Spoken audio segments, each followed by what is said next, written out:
Deux prisons, une rue. Saint-Gilles d'un côté, Forêt de l'autre. Et juste derrière, un troisième centre de détention.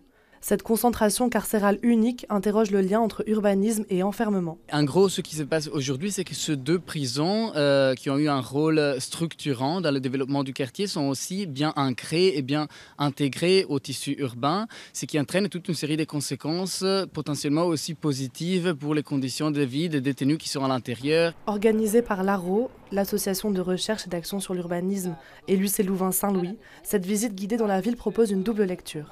D'un côté, comprendre l'histoire des prisons bruxelloises, Saint-Gilles qui fermera en 2028 et Forêt déjà vide, et de l'autre, questionner leur avenir.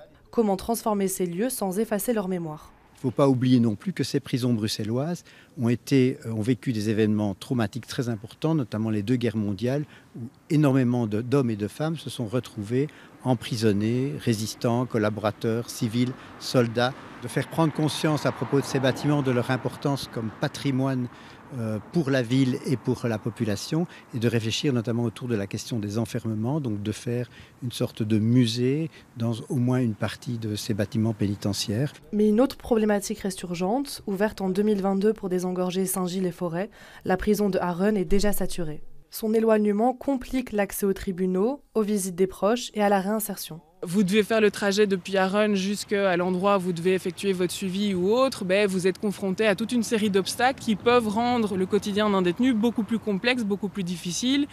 Et donc à terme, une détention moins supportable, c'est jamais bon. En réalité, ce à quoi on assiste, c'est une volonté de surveillance et de contrôle qui est de plus en plus importante, un système carcéral qui est de plus en plus oppressant. Selon les acteurs de terrain, la surpopulation carcérale et l'isolement des centres pénalisent la réinsertion et remettent en question l'efficacité même de la peine.